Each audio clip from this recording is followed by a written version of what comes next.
Прывітанне, гэта канал Свабода Прэміум, з вами прадзед Дмітрый Гурневіч, і на сувязі са мной таксама з Прагі гісторык Алена Маркова, даследчыца моўнай палітыкі. Прывітанне, Алена.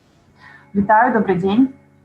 З Аленай сёння пагаворым пра рэферэндум 95-го года. Акурат сёння спаўняецца 26 гадоў з гэтай сумнай падзеі у беларускай гісторыі, калі быў зменены чырвона-белы сцяг і герб пагоня, калі беларуская мова страціла статус адзінай дзяржаўнай мовы. Апрача таго, гэты рэферэндум замацаваў эканамічную сувязь з Расійскай Федэрацыяй і дазволіў Александру Лукашэнку, тады яшчэ маладому першаму прэзідэнту Беларусі, магчымасць разагнаць беларускі парламент, што і было, у прынцыпе, неўзабаве пасля гэтага і зроблена, і на гэтым скончылася гісторыя кароткая беларускага парламентарызму. Але сёння мы сканцэнтруемся з Аленай на двух момантах гэтага рэферэндуму, бадай асноўных, прынамсі, з перспектывы сённяшняга дня. Гэта дзяржаўнасць беларускай мовы і нацыянальныя сімвалы Беларусі. Алена, раскажыце, магчыма, нашыя маладыя гледачы, магчыма, кепска ведаюць увогуле, чаму раптам новы малады прэзідэнт пачаў не з эканамічных рэформаў, а менавіта са змены мовы, сцягу. Ці былі, магчыма, нейкія дэманстрацыі супраць усяго гэтага, ветэраны пратэставалі, нейкія калектывы рабочыя, як цяпер кажу, так збіралі подпісы супраць мовы сцягоў? Ситуация была совершенно обратной, да? То есть это я могу сказать как исследователь политики, языковой мовной политики, которая проводилась в 90-х годах.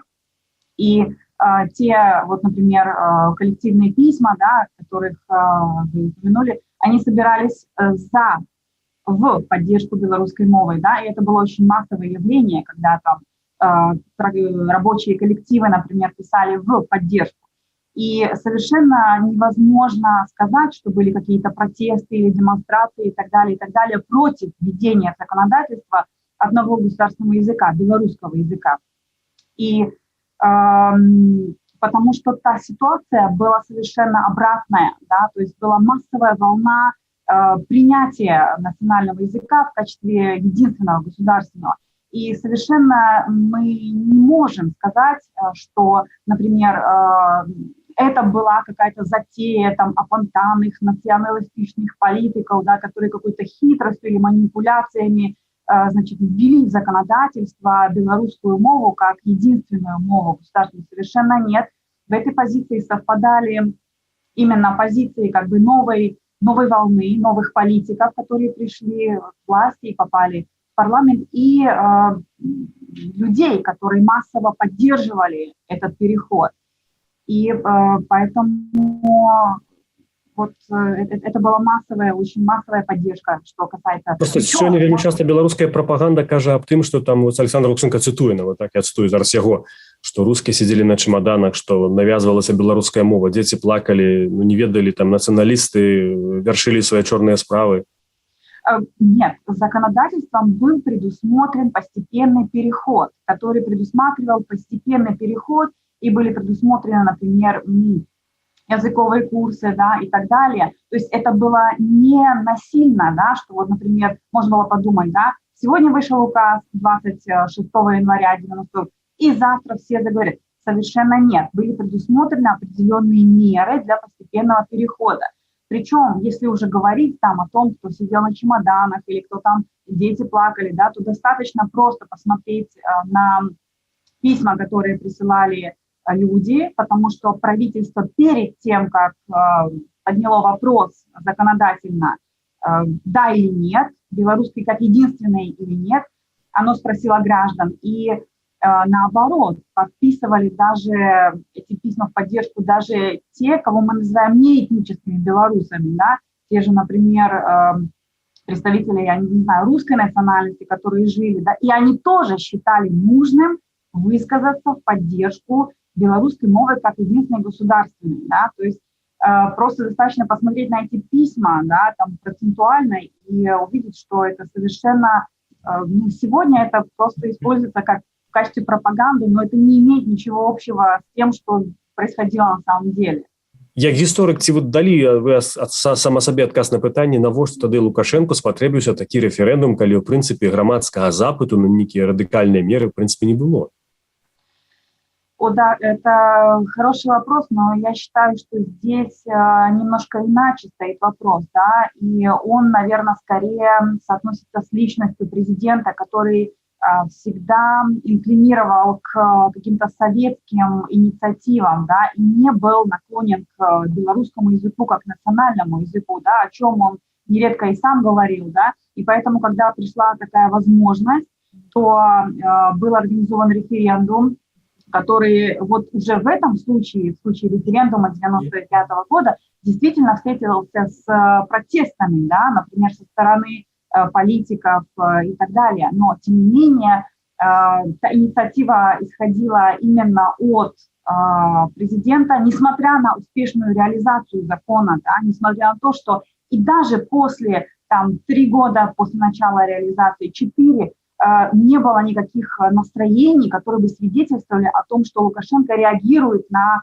какие-то настроения, которые идут снизу, да, что там, да, сначала мы одобрили и было все хорошо, но потом мы увидели, что это совсем нехорошо, и давайте-ка отмотаем обратно. Вот этого как раз-таки и не было. То есть это была инициатива, которая исходила именно сверху, со стороны президента, который решил, что вот в какой-то мере, значит, было бы лучше, да, то есть возврат к русскому как государственному. Для тых, хто, магчыма, не ведае таксама, ну, ёсць лічбы ў інтэрнэце па выніках гэтага галасавання. Увогуле ў рэферэндуме ўзяло ўдзел там трошкі больш за 60%, і нават калі браць, што за сцяг там прагаласавала 70, за мову трошкі больш, за змену статуса мае на ўвазе, то гэта і так это на мяжы, часам нават менш, прынамсі, вот за сцяг меншасць, нельга казаць, што большасць беларусаў. Большасць тых, которые ўзялі ўдзел у галасаванні, канешне, у любой краіне, канешне, гэта рэферэндум быў бы прызнаны сапраўдным, хаця тут мелі статус яны все-таки нейкіх рэкамендацыйных характараў. Але давайте все-таки поговорим про будучыню, тому что тут уже гісторыя ўсё відавочна, за 26 гадоў мы убачылі, да чаго это все прывяло, да таго, як статус беларускай мовы стаў абсолютна маргінальным, калі людзі, некаторыя дзеці ведаюць больш бадай ангельскіх слоў, чым беларускіх слоў. Ну, я сам сведкам такога быў у Менску неаднаразова. Давайте поговорим у будучым статус беларускай мовы, про яго зараз гавораць і палітыкі, якія вось выступаюць супраць Лукашэнкі найчасцей. Я маю на ўвазе і Святлану Ціхановскую, Павла Латушка. Але з пункту гледжання, вось мы паговорым пра іх канцэпцыю праз пару хвілін. На вашу думку, увогуле, калі гэтая сітуацыя павінна выпраўляцца, то якім чынам? Усталяваннем адзінай беларускай мовы, захаваннем статусу двух дзяржаўных моваў, ці нешта трэцяе? Ну, если говорить о каком-то будущем развитии, да, которое, я надеюсь, наступит, и, надеюсь, произойдут трансформационные изменения, которые приведут к новому гражданскому обществу, демократичному, то, конечно, однозначно этот вопрос, он будет вставать, хотя, конечно, многие скажут, что, ну, что вы говорите сейчас про этот язык, да, сейчас нам нужно решать какие-то там экономические проблемы, да, куда нам идти, на запад или на восток. Тем не менее, я считаю, что не существует такого понятия, как там рано или там поздно говорить о языке, потому что язык моментально находится в критическом состоянии, потому что язык является приоритетом очень узкой группы людей, да, которая совершенно согласна, невозможно выучить язык, когда его учат как иностранный язык. Да. Не все могут родиться в билингвной семье, например, и знать белорусский как второй родной. И я лично, как историк, который занимался белорусизацией 20-х, белорусизацией 90-х годов, считаю, что необходимо установить белорусскую мову как единственный государственный язык. Конечно, второй вопрос, второй шаг, и он очень важный, как следует реализовывать это постановление, потому что я осознаю, что это очень трудно, белорусский язык отличается от русского, и, возможно, возникнут сложности с его имплементацией, с его изучением, и как по-белорусски існує такое вельми доброе слово «просовывать» на державном уровне. Это будет очень большой вопрос, но принципиальным, я считаю, является вопрос приоритетного положения белорусской мовы. Потому что иначе, если мы посмотрим даже вопросы национальной идентичности, то чем мы отличаемся от, например, тех же, например, соседей, да, то есть мы же не можем каждый день носить, например, свои там национальные костюмы, да, чтобы там по какой-то семиотике там или определить, что мы принадлежим к другому племени, да. наш опознавательный знак – это язык, и мы должны его культивировать, да, то есть, потому что язык – это часть нашей национальной идентичности, да, то же самое, как и символы, например, государственные, да, но в государстве мы уже родились, и поэтому у нас это уже есть, и это как бы нормально, то есть не нужно за это бороться, да. Но я веду мору людей, которые скажут вам, а навошта адрозніваюцца, напрыклад, там, не ведаю, там, ад расейцаў, ад украінцаў, ад палякаў, калі сёння людзі глядзяць там тэлефільмы тыя самыя по HBO, по Netflix, тыя самыя кніжкі чытаюць там Задзі Сміт ці кагосьці там на розных мовах і па вялікім рахунку адчуваюць сябе грамадзянамі сусвету, таму што падарожнічаюць, дзесьці жывуць месцы жыхарства змяняюць. І для іх, ну, вядома, што мы гаворым не пра большасць некую, але тым не менш пра людзей, которые некую грамадскую думку складаюць. Вот это было бы, конечно, все очень просто, но если мы посмотрим на другие страны, которые в той же там в Европе, да, то есть я не хочу паушализировать, да, но, например, те же шведы, например, да, почему шведы, которые очень часто говорят по-английски лучше там, чем кто угодно, да, почему они не делают, почему они культивируют свой национальный язык и поддерживают его на всех уровнях? Да, наверное, потому что это, я думаю, что это не совсем еще мы созрели к тому, чтобы сказать, что да ладно, зачем там английский язык? Конечно, английский язык должен быть как второй там родной, да, потому что язык это, английский это уже второй язык международного общения, но тем не менее надо культивировать свое, потому что все-таки это ж наше, как мы можем оставить то, что наше. Ну вот наша, вы кажется, наша, але вы упэўнены, што калі сёння правесці рэферэндум абсалютна дэмакратычны, давайте умоўна кажам пад эгідай ААН, дзе кожны голас будуць паказваць, што вынік быў бы радыкальна іншы, чым ён быў, напрыклад, у 95-м годзе. Конечно, такая возможность существует, потому что в 90-х годах, когда была такая эйфория, связанная с падением Советского Союза, язык ассоциировался с новой жизнью, да, если мы сравниваем, например, 90-е годы.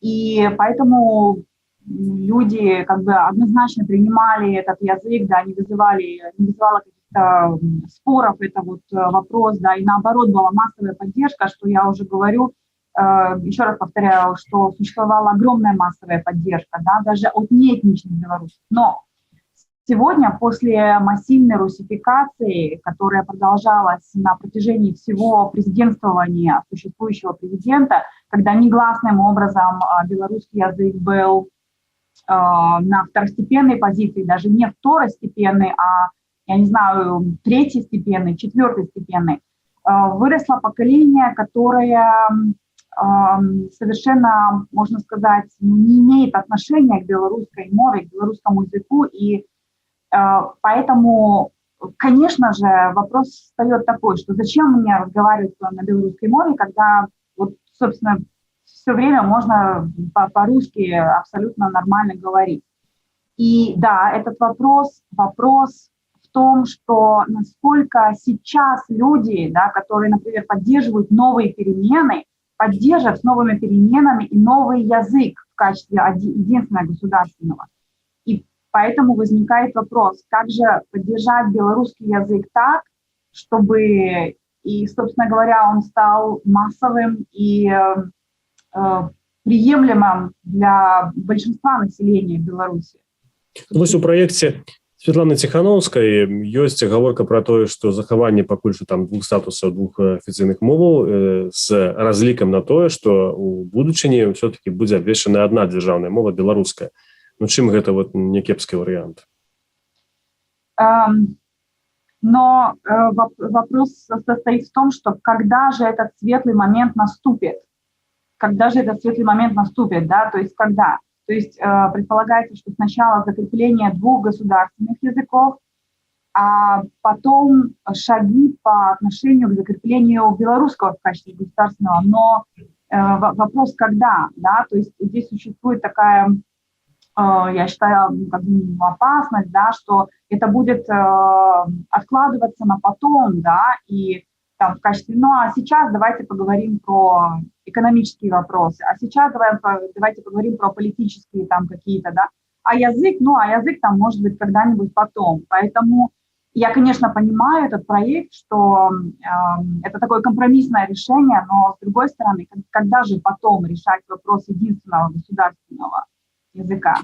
Але гэта ў нейкім сэнсе дае тую атмасферу, якая ў Беларусі вакол пытання беларускай мовы, таму што я думаю, не будзе спрачацца, што палітык, который скажа пра тое, што ён адразу вядзе беларускую мову як адзіную дзяржаўную, бадай не мае шансаў перамагчы, напрыклад, там у прэзідэнцкіх ці ў парламенцкіх выбарах набраўшы абсалютную большасць, таму што людзі у сувязі з тым, што гадамі вялася вось мэтанакіраваная прапагандысцкая кампанія супраць беларускай мовы, бо там Лукашенко, дзе ў якой краіне можна ведаць, што кіраўнік краіны гаворыць пра тое, што калі яны прыйдуць да ўлады, садкі будуць па-беларуску дзяцей вучыць. У Беларусі гэтым страшаць людзей, палохаюць. І як бы тут зачыненае кола атрымліваецца. То есть палітык, который мае добры намер падтрымаць беларускую мову, абвясціць яе адзінай дзяржаўнай, ён не мае шансу проста перамагчы ў выбарах. Но это ситуация, которая для нас является исходящей. Да? То есть вопрос, что иногда мы не выбираем ситуацию, в которой мы очутились. Мы должны выбрать решение, что делать дальше и как идти дальше. А идти дальше надо с учетом того, что белорусская мова должна быть рано или поздно государственной. И если сейчас, например, исходя из того, что она не популярна в результате пропаганды, в результате каких-то фальшивых сведений, да, что там будут националисты душить белорусской мовой, то все равно, как бы то ни было, какая ни была бы исходящая ситуация, то нужно действовать исходя из того, что приоритетная позиция должна все равно принадлежать мове. И вопрос, каким образом и когда предпринимать какие-то шаги и мероприятия к улучшению этой ситуации, даже если исходная ситуация будет двуязычная. Менавіта пра гэта і гаворка, пра тыя меры, інструменты, якія павінны быць дзяржавай рэалізаваны дзеля таго, каб, як вы самі сказалі, прасоўванне адбывалася этой беларускай мовы больш эфектыўна. Якія вы бачыце інструменты, якія могуць быць выкарыстаны пры той сітуацыі, калі ў Беларусі усталюецца дэмакратычная ўлада, дэмакратычны парламент, калі грамадзяне могуць уплываць на або прыняцце законаў, або на іх рэалізацыю, калі суды будуць незалежныя. Мы гаворым пакуль што пра нейкую фантастычную сітуацыю, але все-таки, напэўна, наш адбудзецца, магчыма, неўзабаве нават. Я думаю, что эта ситуация не фантастична по сути, потому что ряд стран, да, как соседи наши живут, и совершенно для них это нормально. Почему у нас это не случится? Я думаю, что рано или поздно, да. Поэтому это просто была такая ремарка к фантастичности ситуации. Я просто верю в лучшее. Но что касается конкретных мероприятий, то думаю, что надо начать с повышения престижности уровня языка на символичном и не только на символичных уровнях. Например, когда высшие слои политиков и каких-то там государственных деятелей начнут говорить по-белорусски, там, на белорусской мове, то это уже будет один из первых, например, сигналов к тому, что белорусский язык – это язык престижной социальной коммуникации. Да? Дальше, например, средства массовой информации, которые, например, должны каким-то образом переводиться на белорусскую мову. Я не говорю о коммерческих, да, то есть коммерческие потом просто будут реагировать на спрос и предложения, которые, опять же, регулируются или исходят от каких-то факторов. Ну и потом, естественно, очень важно является продвижение национального языка на уровне образовательном, на образовательном уровне. То есть я имею в виду там, я не знаю, школы там и так далее, и так далее. То есть эта система, она, когда мы уже говорим про мероприятия, она должна осуществляться таким образом, как бы пирамидально, да, постепенно и сверху вниз, да, чтобы это было не таким образом, не насильным образом, да, а просто посредством государственных преференций, посредством ненасильных государственных преференций, которые будут направлены на целенаправленное просовывание белорусской мовы, да, в public discourse, например, то, что мы называем, и так далее, и так далее.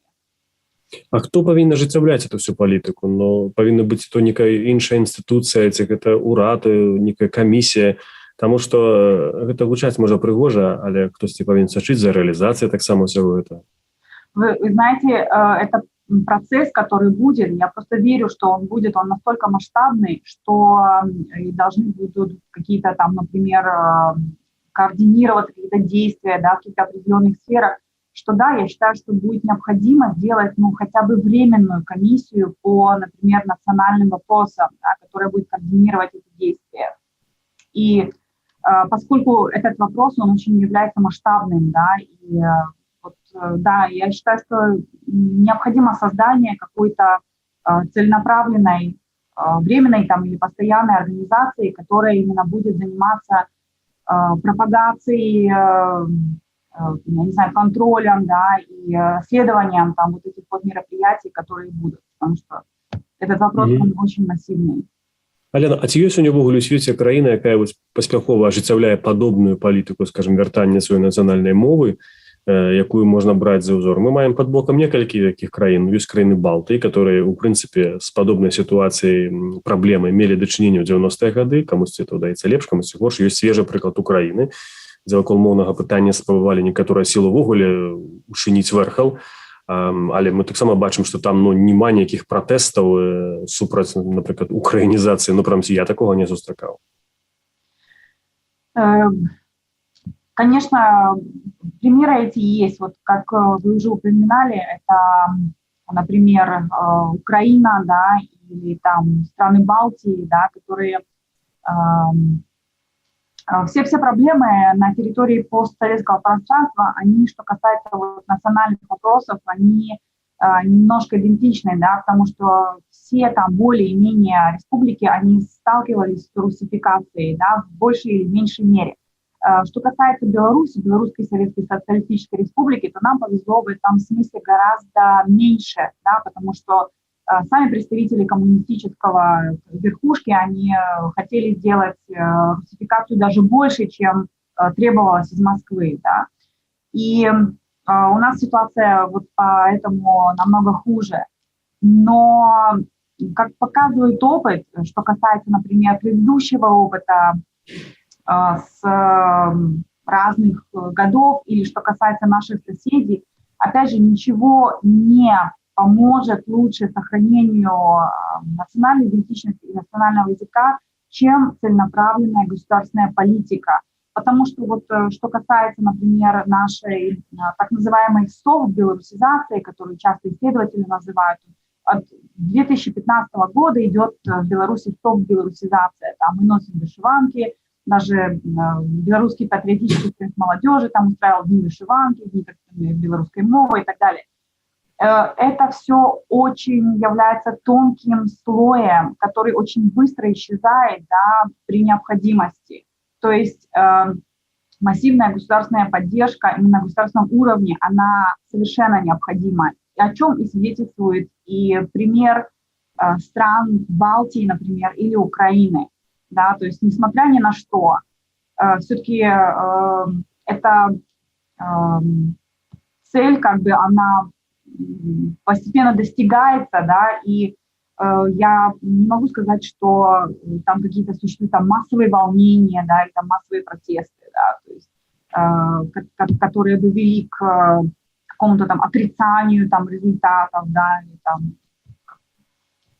Але тады, на вашу думку, што мае зрабіць, скажем, новы дэмакратычны ўрад вот дзеля захавання, вот, калі ён падтрымае все, што вы сказалі. Ён мае абвесціць, скажем, прыйшоўшы да ўлады адразу. Все, записываем статус адзінай дзяржаўнай мовы, напрыклад, там галасуе парламент большасцю галасоў, ці абвяшчае все-таки рэферэндум зноў па гэтым пытанні. Ну, які крок павінен быць, каб ён все-таки быў нейкім такім кансенсусным для грамадства?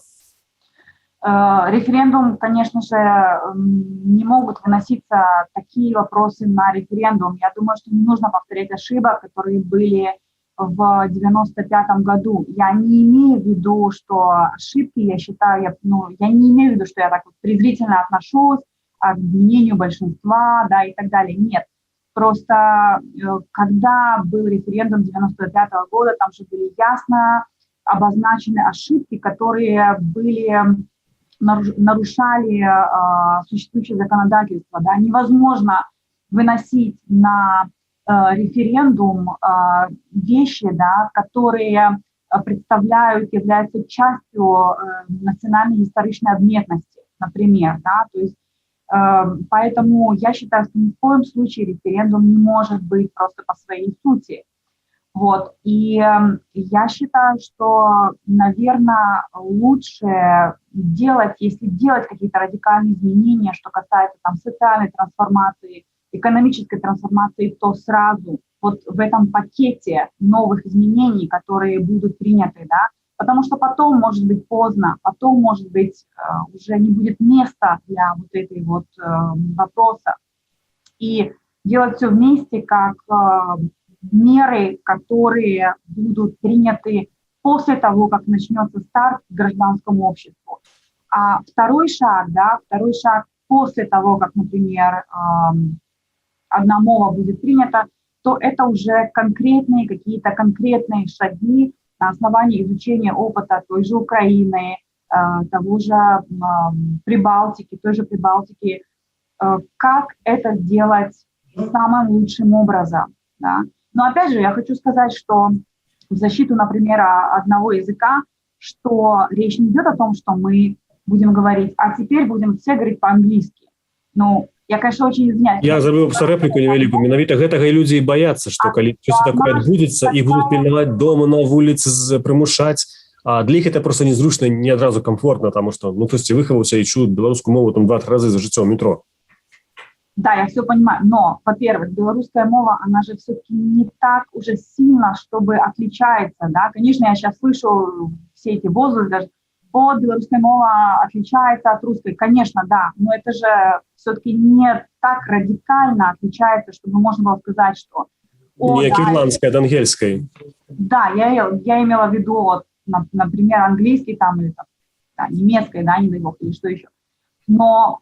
Это во-первых. А во-вторых, почему же не взять тот позитивный опыт, который был уже или у соседей, или у нас раньше, да, с постепенным графиком перевода, с курсами, которые имеют поддерживающую функцию, да, чтобы это не было ни в коем случае насильно, да, что никто не будет там ходить в комиссия и говорить, ага, не размовляешь по-белорусски, все, документы забирай и уже здесь не работаешь.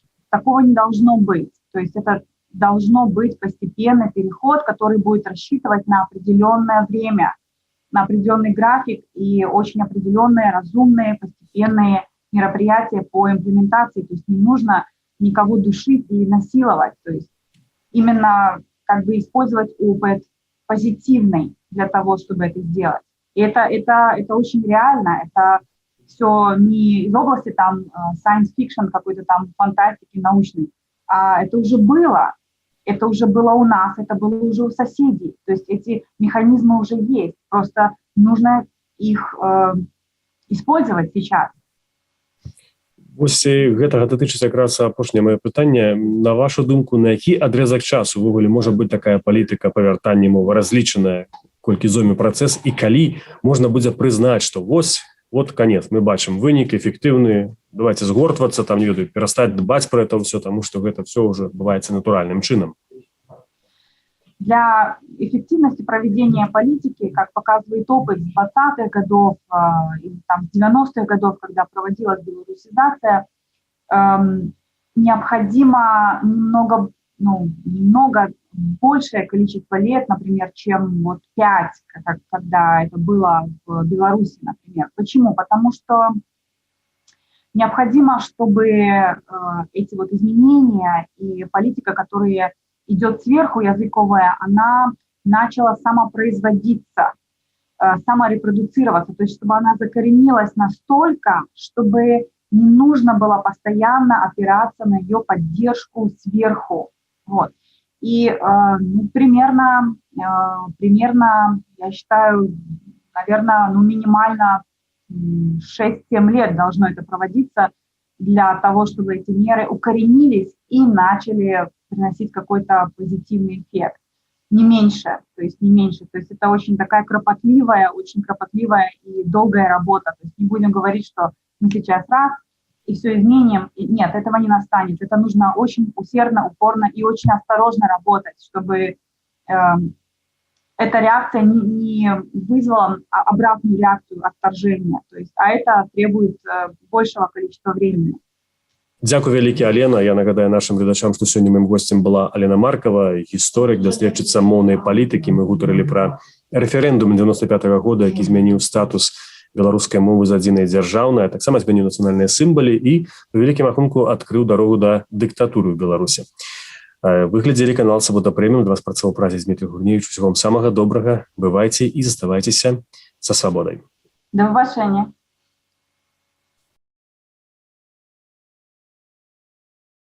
Хочаце ведаць, што адбываецца? Апошнія навіны, жывыя трансляцыі, відэа, фота. Пастаўце на мабільны тэлефон нашу аплікацыю.